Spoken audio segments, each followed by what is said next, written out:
नमस्कार दोस्तों, एक बार फिर से स्वागत है आपका अपने यूट्यूब चैनल फ्री स्टडी पर। आज की वीडियो में हम बात करने वाले हैं यूनिट 2 का पार्ट 2 है। थर्ड सेमेस्टर मेजर हिस्ट्री का जो यूनिट नंबर 2 है उसका पार्ट 1 ऑलरेडी कवर हो चुका है। ये पार्ट 2 है और पार्ट 2 में आपका जो प्रॉपर ये यूनिट है वो कवर हो जाएगी। इसके बाद हम देखेंगे यूनिट 3। लेकिन अगर अभी तक आपने हमारे चैनल को सब्सक्राइब नहीं किया है तो चैनल को सब्सक्राइब ज़रूर करिए, वीडियो को लाइक करिए और कमेंट करके ज़रूर बताइए कि आपको वीडियो कैसी लग रही है और आगे आपको कौन से सब्जेक्ट पर वीडियो चाहिए। ठीक है, फ़िलहाल स्टार्ट करते हैं अपनी वीडियो को। देखो, हमें पढ़ना है इसमें मानवतावाद। मैंने आपको पहले ही बताया था कि मानवतावाद पढ़ेंगे, तो थोड़ा सा आप लोग पढ़ के आना मानवतावाद क्या होता है।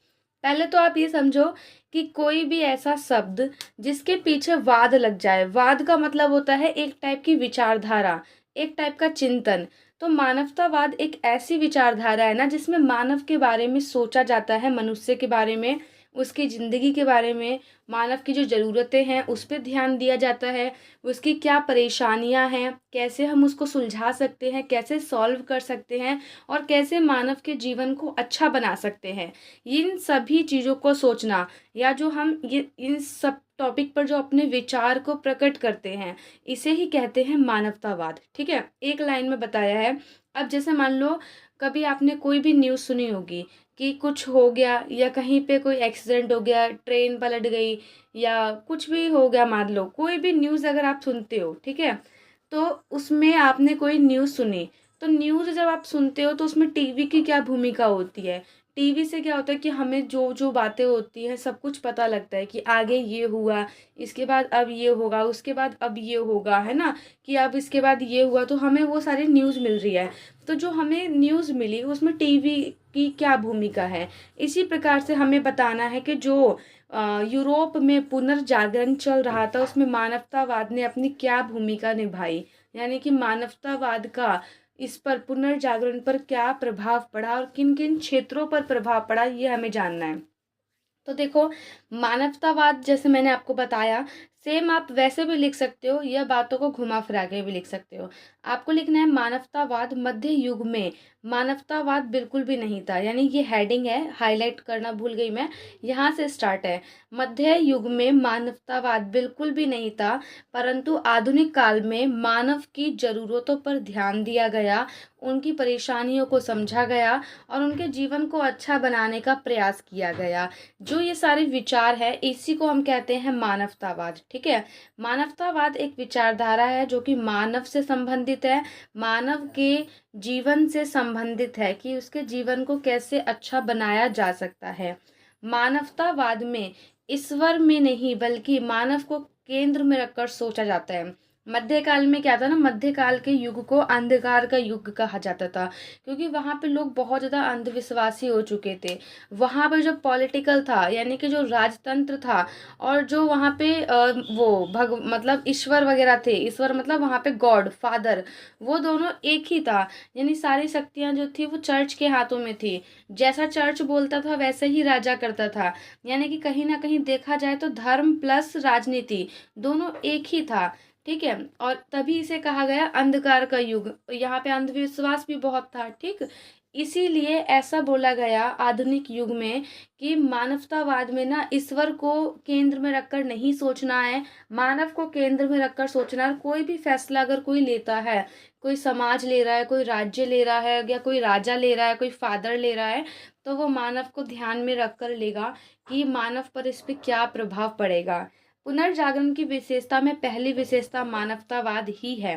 मानवतावाद की वजह से ही पुनर्जागरण की शुरुआत हुई। कहीं ना कहीं बोले तो मेन अहम रोल रहा है पुनर्जागरण में मानवतावाद का, क्योंकि मानवतावाद एक ऐसी विचारधारा है जो कि मानव से संबंधित है। मानव के जीवन को हम और कैसे अच्छा बना सकते हैं, उनकी परेशानियों को सुनना, समझना, सॉल्व करना समस्याओं को, और इसके जीवन को बेहतर बनाना, यही कहलाता है मानवतावाद। अब देखिए, पुनर्जागरण के टाइम पर जो मानवतावाद की विचारधारा थी जो कि पूरे यूरोप में फैली हुई थी, चाहे वो इंग्लैंड हो, फ्रांस हो, इटली हो, स्पेन हो, जो हर जगह फैली हुई थी, तो उसका क्या क्या प्रभाव पड़ा, किन किन क्षेत्रों पे पड़ा। सबसे पहले देखो, अर्थव्यवस्था पर प्रभाव। उसके बाद है साहित्य और कला पर प्रभाव, उदारवादी समाज, सामाजिक परिवर्तन भी हुए, राजनीतिक परिवर्तन भी हुए, राजतंत्र पर प्रभाव पड़ा और धार्मिक परिवर्तन। देखा जाए ना तो ये सारी लाइनें सेम ही है। एक एक करके समझते हैं कि कैसे कैसे क्या क्या प्रभाव पड़ा। आपको जब भी आप लिखोगे तो पहले आप मध्य युग लिखो कि मध्य काल में ये हुआ लेकिन आधुनिक काल में ये हो रहा है, तभी टीचर भी समझ पाएगा और आपको भी याद रहेगा कि हाँ ये चीज़ें हैं। अब देखो, पहले वहाँ पे जो अर्थव्यवस्था थी वो कैसी थी, मैंने आपको बताया था सामंतवादी थी, यानी किंग था, किंग के नीचे जो लोग थे, पादरी वगैरह वो लोग थे, उनको ज़मीन मिल गई। वो लोग ज़मीन जो है ज़मींदारों को देते थे, ज़मींदार जो है अपनी ज़मीन किसान को देते थे। तो किसानों पे बहुत ज़्यादा शोषण होता था, जिसकी वजह से किसानों के पास कुछ भी नहीं रहता था। और वहाँ पे अर्थव्यवस्था अगर किसानों के नज़रों से देखा जाए तो वहाँ की अर्थव्यवस्था तो जो थी वो निम्न स्तर पर थी, क्योंकि किसानों के लिए कुछ बचता ही नहीं था वहाँ पर। तो जब मानवतावाद आया, लोगों ने बताया, ये सारी बातें तो आपकी मध्यकाल की है, लेकिन मानवतावाद के आते ही लोगों ने मानव के अपने अपने बारे में सोचा, अपने अधिकारों के बारे में सोचा। उनको ये चीज़ आया कि हम ये क्यों करें, हम किसी को अपना उगाया हुआ अनाज उतना क्यों दें, हम मतलब ये तो है कि देना है क्योंकि वो उनकी ज़मीन नहीं थी, उसके बदले तो कुछ देना पड़ेगा। जैसे रेंट का घर होता है, हम लोग रेंट पे मान लो रह रहे हैं तो रेंट तो देंगे ना, लेकिन अगर कोई हमसे बोले कि इतना रेंट दो, हम पहले उतना दे रहे हैं, फिर बाद में हमें हमारे अधिकार पता लग रहे हैं कि भाई हमें इतना रेंट नहीं इतना देना है। तो इसी टाइप से जब मानवतावाद का प्रचार प्रसार हुआ तब लोगों को ये उनकी मतलब बौद्धिक विकास हुआ, उनकी बुद्धि में मतलब एक होता है कि बुद्धि आई कि हम लोग इतना ज़्यादा मतलब किसी की बात क्यों मान रहे हैं।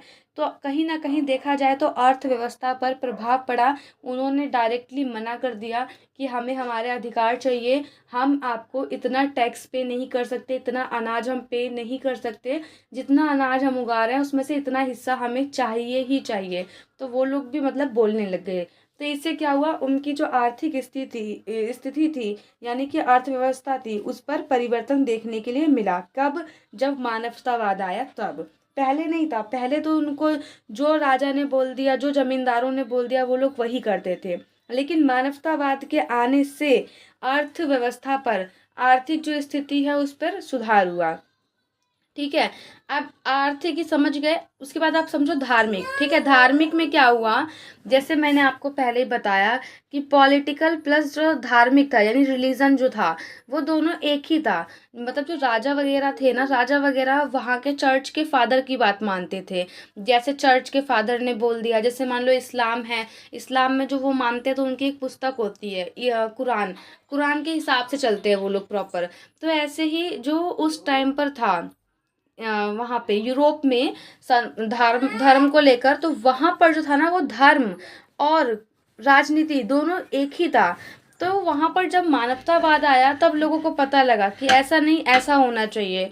तो दोनों अलग हुए, धर्म अपनी जगह हुआ, राजनीति अपनी जगह हुई, दोनों के दोनों अलग हुए। तो ये कहलाया धार्मिक परिवर्तन। तो धार्मिक परिवर्तन में आपको यही लिखना है, लेकिन आपको लाइनों को बना के लिखना है कि जब मध्यकाल का युग था यानी कि जब यूरोप में मध्यकाल था, तो मध्यकाल में धर्म और राजनीति दोनों एक थी, यानी कि जो राजनीति है वो धर्म के द्वारा, धर्म के आधार पर की जा रही थी। परंतु जैसे ही आधुनिक काल आया, आधुनिक काल में पुनर्जागरण आया, तो पुनर्जागरण पर मानवतावाद का यही प्रभाव पड़ा कि धर्म जो है वो राजनीति से अलग हो गया। लोगों को अपने अधिकारों के बारे में पता लगा और उन्होंने सोचा, उन्होंने अपनी बुद्धि का प्रयोग किया कि हमारे ऊपर मतलब धर्म के नाम पर शासन क्यों हो रहा है, धर्म और राजनीति को दोनों को आपस में मिक्स क्यों किया गया है। तो यही एक मतलब इम्पैक्ट पड़ा मानवतावाद के आने से पुनर्जागरण पर। धर्म अलग हो गया यानी धार्मिक परिवर्तन हुआ, और राजनीति राजनीति अपने में अलग हो गई तो राजनीतिक परिवर्तन हुआ। दोनों पॉइंट एक टाइप से देखो तो सेम है।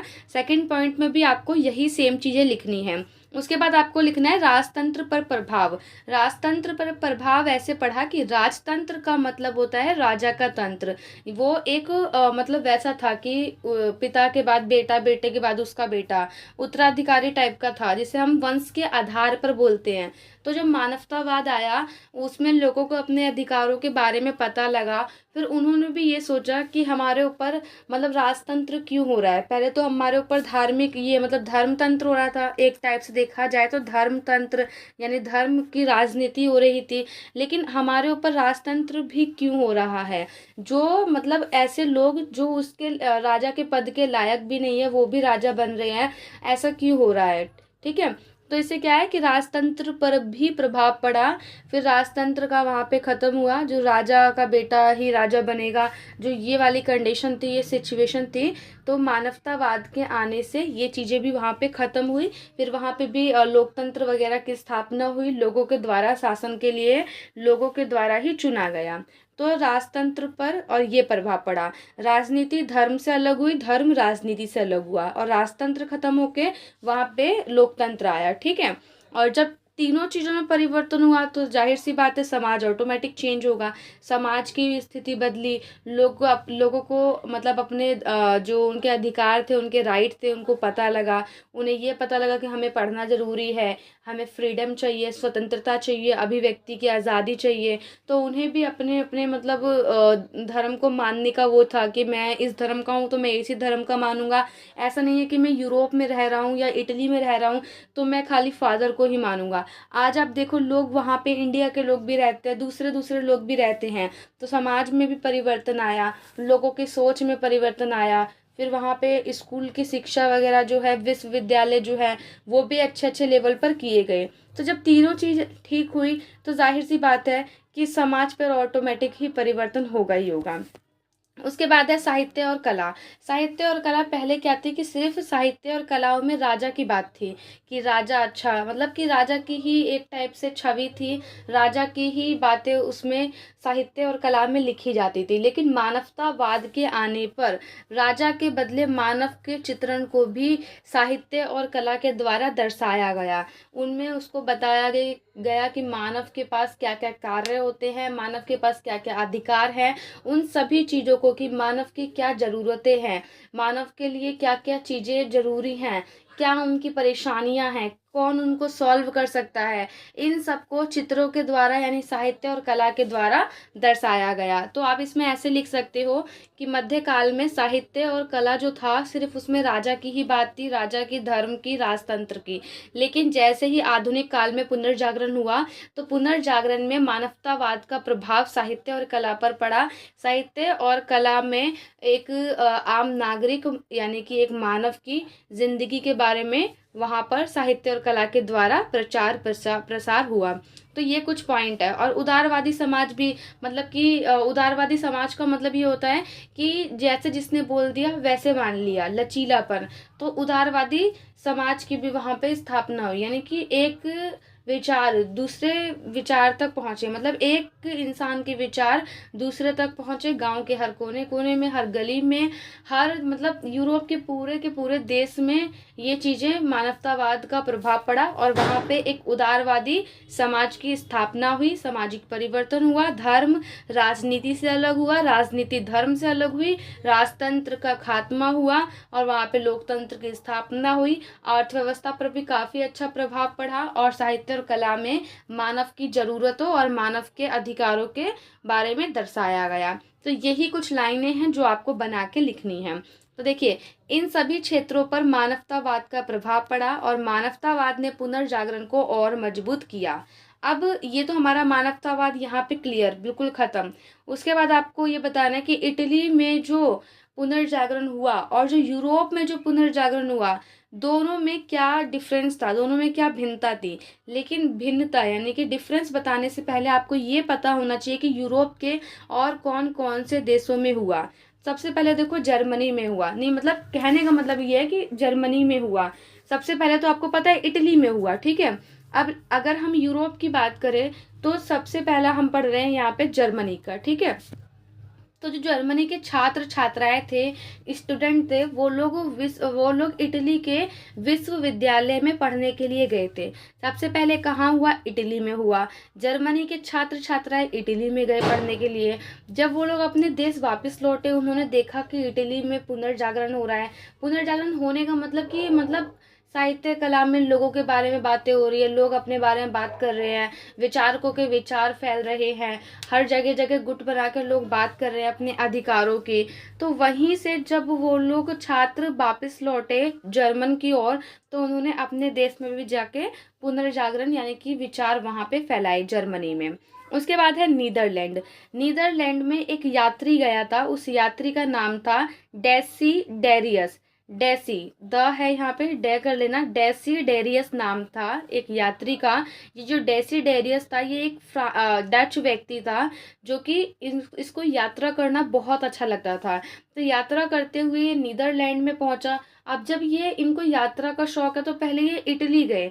इटली में इन्होंने देखा कि ऐसे ऐसी बातें हो रही हैं, ऐसा लोगों को चल रहा है। जैसे आप देखते हो कि कई सारे गुरु वगैरह जो होते हैं, या कई सारे एक वर्ड में उन्हें क्या बोलते हैं, मॉन्क वगैरह, जानते होंगे आप, इंग्लिश में मॉन्क सुना होगा। जो लोग मान लो कहीं पे हैं, फिर घूमते घूमते वो हम अपने अपने आसपास भी देखे होंगे, लोग आके भविष्यवाणी करते हैं, बाबा वगैरह आके, और चले जाते हैं, फिर वो हमें कभी नहीं मिलते। कौन था, कहाँ से आए, नहीं पता होता है ना। तो इसी टाइप से डच भी थे, वो यात्रा करते थे एक देश से दूसरे देश की।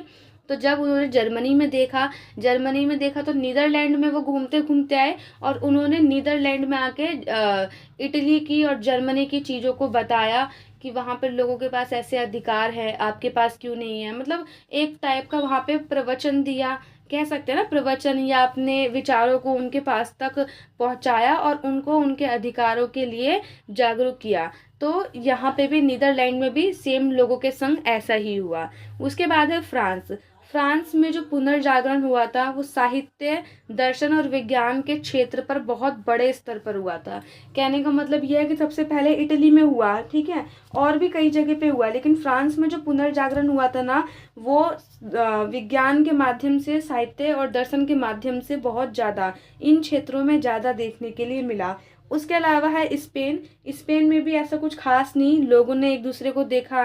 जैसे लोग जॉब करने जाते हैं दूसरे देशों में, तो वो अपने घर वापस लौटते हैं, तो वहाँ से उन्हें कुछ नई नई चीज़ें मिलती हैं।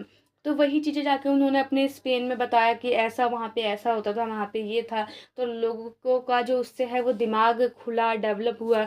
कई बार आपने देखा होगा कि गाँव से लोग शहर की तरफ आते हैं धंधा, कि जॉब वगैरह के लिए, है ना। जैसे ही वो जॉब करके वापस गांव में जाते हैं, तो लोग, आपने सुना होगा, बोलते हैं कि शहर में तो ऐसा होता है लेकिन गाँव में ऐसा हो रहा है। या बहुत सारे लोग जब गाँव से शहर में आते हैं तो बोलते हैं कि हमारे गाँव में तो ऐसा नहीं होता लेकिन शहर में ऐसा हो रहा है ना। तो ये कुछ चीज़ें होती है जो एक इफेक्ट अपना छोड़ती हैं। तो इसी टाइप से जो स्पेन के लोग थे, जो दूसरी दूसरी जगह पे गए थे जॉब करने के लिए, जब वो अपने घर वापस आए, तो उन्होंने बताया कि वहाँ पे लोग अपने अधिकार, लोगों के पास ये अधिकार है, हमें भी अपने अधिकारों के लिए ऐसा ही कुछ करना चाहिए। तो उनके भी विचार फैले। उसके बाद है इंग्लैंड में। जैसे यूरोप के कई देशों में पुनर्जागरण हुआ, ठीक उसी प्रकार से इंग्लैंड में भी हुआ। इंग्लैंड में विलियम शेक्सपियर ने अपनी रचनाओं के द्वारा पुनर्जागरण में अहम भूमिका निभाई। जो उनकी किताबें थी या जो उनके साहित्य थे, लिटरेचर थे, उनमें उन्होंने, अब देखो साहित्य वगैरह क्या है कि हर इंसान पढ़ता है। जैसे आज के टाइम पर न्यूज़पेपर है, हर इंसान पढ़ता है न्यूज़पेपर। तो ऐसी साहित्य वगैरह जो थे वो इंग्लैंड के लोग पढ़ते थे, शेक्सपियर द्वारा वो लिखे जाते थे। तो शेक्सपियर ने अपनी बातों को उसमें लिखा, उसमें उन्होंने उनके अधिकारों के बारे में लिखा। अब जैसे मान लो कि हर गांव में जा रही है वो पुस्तक या वो साहित्य, तो लोग पढ़ रहे हैं, तो लोगों को लग रहा है कि हाँ भाई ये बात सही है, हमें भी अपने ऐसे अधिकार मिलने चाहिए। तो यहीं से शेक्सपियर द्वारा भी रचनाओं के द्वारा पुनर्जागरण में अहम भूमिका निभाई गई। उसके बाद है ये जो मैंने आपको बताया था कि जो इटली में पहला पुनर्जागरण हुआ और यूरोप के जो अन्य देशों में हुआ, दोनों में क्या डिफरेंस था, ठीक है, दोनों में आपको डिफरेंस बताना है। तो सबसे पहला जो अंतर है वो है समय का अंतर, यानी कि जो दोनों में समय का अंतर है, इटली में पहले हुआ और बाकी देशों में बाद में हुआ। तो इसी टाइप से आपको लाइनों को बना के लिखना है कि इटली में पुनर्जागरण की शुरुआत सबसे पहले हुई और बाद में यूरोप के सभी देशों में हुई। दूसरा है सांस्कृतिक परंपरा पर प्रभाव। सांस्कृतिक परंपरा पर प्रभाव इटली पर क्या पड़ा और यूरोप के जो अन्य देश थे उन पर क्या पड़ा। तो देखो, इटली में रोमन संस्कृति का प्रभाव ज़्यादा पड़ा, क्योंकि इटली की राजधानी आपको पता है रोम है आज के टाइम पर, और पहले वही रोम जो है वो एक रोमन साम्राज्य था। तो इसका इफेक्ट जो है ना, या इम्पैक्ट, वो पूरी इटली पर पड़ा। संस्कृति चेंज हुई। तो आपको मतलब इसी टाइप से लाइन को बना के लिखना है कि पुनर्जागरण तो इटली में भी हुआ और यूरोप के अन्य देश में भी हुआ, लेकिन अगर हम बात करें सांस्कृतिक परंपरा की, तो सांस्कृतिक परंपरा के क्षेत्र पर इटली में रोमन संस्कृति का प्रभाव ज़्यादा पड़ा, बाकी देशों में कम पड़ा। यानी बाकी देशों की कंपैरिजन में इटली में ज़्यादा पड़ा था और बाकी देशों में कम पड़ा था। ठीक है, संस्कृति पर प्रभाव। उसके बाद है शैली और कला में अंतर। तो वही लिखना आपको, पुनर्जागरण चित्रकला, स्थापत्य कला और साहित्य द्वारा हुआ। यदि तुलना की जाए तो इटली की तुलना में अन्य देशों में मतलब पुनर्जागरण वो है वो कम हुआ था। हुआ तो ज़्यादा इटली में था। इटली के कंपैरिजन में अगर हम देखें कि कला के क्षेत्र में कहाँ पे हुआ, तो अन्य देशों में कम हुआ और इटली में वो चीज़ ज़्यादा हुई। मानवतावादी विचारक। मानवतावादी विचारक भी जो है वो इटली में ज़्यादा हुए, जिन्होंने मानव के बारे में सोचा, उनकी ज़रूरतों के बारे में, उनकी हर एक स्टेप के बारे में, उनके क्या क्या अधिकार होने चाहिए, उनकी प्रॉब्लम का कैसे सॉल्यूशन होना चाहिए। मानवतावादी जो विचारक उभर कर आए वो इटली से ज़्यादा आए और दूसरे देशों की तुलना में वो कम आए। यहाँ पे काम लिखा है तो कम लिख लेना। ठीक है, लाइन पढ़ लेना, जो मैंने बताया है वही है। आशा करती हूँ आपको ये जो है यूनिट 2 क्लियर हुआ होगा। यूनिट 2 आपका ख़त्म हो चुका है। अब हम देखेंगे यूनिट नंबर 3। अगर अभी तक आपने टेलीग्राम को ज्वाइन नहीं किया तो टेलीग्राम को ज्वाइन कर लो, क्योंकि नोट्स वगैरह जो है आपको वहीं से मिलेंगे। ठीक है, मिलते हैं नेक्स्ट वीडियो में, तब तक के लिए जय हिंद, जय भारत।